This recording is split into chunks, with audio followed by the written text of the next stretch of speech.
Welcome back to Red Devils TV, everybody, the realest channel on YouTube. This is your Manchester United versus Porto preview. Now, I'm sorry if there's been a lack of uploads recently, but I'm trying to stay consistent, so let's just get right into the video. Cut the chit-chat, leave a like on the video, subscribe if you are new, comment down below your predictions for this game. Anyway, let's get right into it. So first of all, FC Porto are a very good team. You know, they're seen as one of the giants in the Portuguese league. They're currently sitting second with 6 wins and 1 loss. They've currently scored 16 goals and only conceded 3, so they are well functioning and got a very decent setup in the way they play football. Now, in Europe, obviously I'm not too sure about their history. Obviously, if you're looking back to the Jose Mourinho days when he won the Champions League all them years ago, then obviously they have a bit of a deep history, but in recent times, they haven't really done too well in European competitions. Now, who's their key player? And I'm trying to read his name out. It's Galeno, I believe it is. And from what it seems, that he's been their best informed player at the moment, scoring 5 goals in, well, obviously the amount of games he's played. And he's a rapid winger. Obviously, he's Brazilian. He's got that skillful mindset. He's also got that poacher's instinct where he's not afraid. And I'm a bit concerned because obviously we know it's going to be up against Mazraoui. And Mazraoui really struggled against Timo Werner and our 3-0 loss to Tottenham. So how will Mazraoui deal with Galeno? Galeno is obviously, like I said, he's rapid. He's got that poacher's instinct. And I'm just really concerned on how Mazraoui and our defence are going to deal with the pacey wingers that Porto do possess. Now, obviously, Erik ten Hag's job is on the line here. You know, we need to win. We're going into Portugal, we're going into their backyard, and we need to come out with the 3 points, and it's going to be a massive ask and a massive task for all these players that are going to play tonight. But I do have confidence. I do have faith, obviously. I explained my reasonings in the match reaction. I explained it on TalkSport after the Spurs match that I'm not done with the manager, but at the same time, it's like I've got no, like, I don't care anymore, and that's the disappointing factor, because I'll always support Manchester United. I'll always want my team to win, but the way it's gone under Erik ten Hag, I'm not going to sit here say same manager out. As long as he's the manager at United, I'm going to stick by him. But do I want him as the manager anymore? No. That's just me. But I'm not going to be like these other YouTubers that are going to be screaming manager out in front of their camera, because that's just not my style, unfortunately. But anyway, let's talk a bit about Manchester United, because that's what we're all here for. And obviously United, my predicted 11, I think he's going to change it up a little bit. I feel like we need to have a bit more pace in behind, and a bit more balance in the midfield. So I'm going to go with Onana in there. We're going to stick to the same back 5. Onana, Mazraoui, Dalot, Martinez and De Ligt. Ugarte, for me, is going to be our key player in this game. Now, I think this is where a lot of fans are going to be like Ugarte man of the match, because one, he's played Porto a handful of times. He obviously came from FC Porto in Lisbon, and he's played Porto quite a few times. So he knows the tempo that they're going to set. He knows the ability of majority of the players are going to be facing tonight. And as well, it's in an environment that he's used to. And I just feel like that if we trust him as that sitting 6, no doubt he can make the team a lot more relaxed, and he can probably take stride in tonight's game. Now, I will partner him alongside Casemiro as well. I feel like Ugarte and Casemiro would be a great choice next to each other. I want to start Bruno Fernandes, but a lot of fans don't. And that's the difference here. Bruno has been terrible, but at the same time, it's Bruno Fernandes. You know that he does provide goals and assists, but when he doesn't, then you're asking, what does he provide? Because that's why it's been so frustrating lately, because he hasn't been putting up the numbers.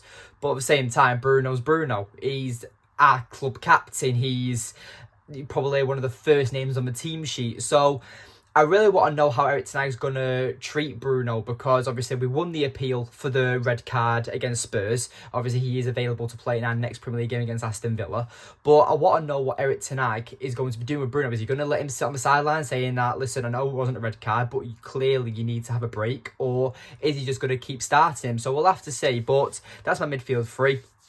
And then, like I said, we need pacing behind, we need creativity. So Rashford, Rasmus Højlund and Amad Diallo. Xerxes was terrible against Spurs, and Rasmus Højlund now has come on a few times and just not had enough time to provide something or get something. So for me, I feel like that would be a great opportunity for Erik ten Hag to start Rasmus Højlund in tonight's game instead of Joshua Zirkzee. But again, I'm not the manager, but I just want to know what Erik ten Hag is going to go with. This is just my predicted 11.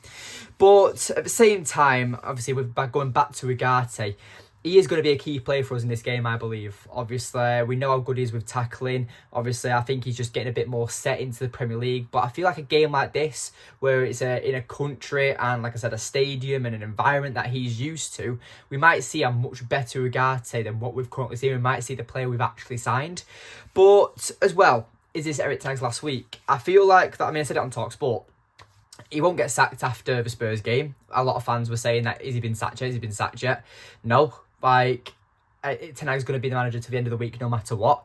And I feel like that it's interesting the way we look at it, is Erik ten Hag going to be the manager by the end of the week? And that's the question we need to be asking, because at the end of the day, we don't know. Because with Erik ten Hag, he needs to start winning again. Like, the style of play, you know how we're going to approach. People say Erik ten Hag's got no style of play. We do have a style of play. You know how Erik ten Hag wants to approach a game. We know how he wants to play. He wants to set up with a 3-2-5 or a 3-1-6 formation in transition, with the full-backs and wingers staying out wide and touching and by winning the ball high up the pitch. Like, it hasn't got a fancy name. Like, and because it's not worked out, and because it's not hit the ground running like something like Slot or Maresca or Pochettino at Chelsea last season for a bit, or Pep Guardiola or Jurgen Klopp, like, it's not gegenpressing, it's not tiki-taka, I don't know what it is, but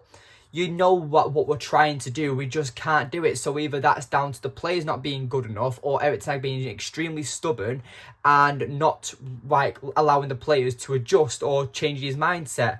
And that's where the criticism of Erik ten Hag is building from. And he needs to win tonight, because if he wins tonight, then you can say, all right, we've won in Europe. We can just try and get something against Aston Villa, because I have no faith for us against Villa at weekend. So I'm looking forward to seeing how we approach the game tonight. But obviously, is this going to be Erik ten Hag's last week? I don't know. I really can't tell you. Like, obviously, like I said, I'm going to get behind the team. I want us to win every single game. But right now, we just don't look like it. Majority of these players are Erik ten Hag players, and he needs to get them clicking, because otherwise, how are we going to improve at the end of the day? And that's the frustrating part of it all. But one question I want to ask as well, just before we end the video, is that Erik ten Hag has got so many players that he's brought in now. De Ligt, Martinez, Mazraoui, Antony. You know, we've got quite a few players that he's brought in, right, that he's worked with previously. Why are these players not going to the likes of Rashford, Bruno, Casemiro, Dalot, and saying that, okay, this is how he wants to play? Obviously, I was like De Ligt, for example. I was with him at Ajax, or Martinez was with him at Ajax, and be like, this is how he wants to play.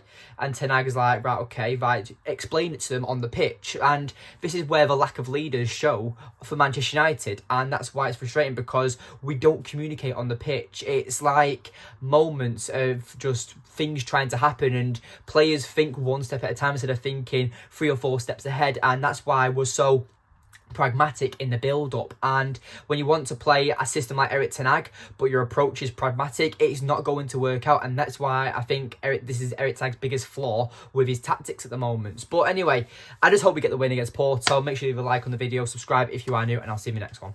Take care.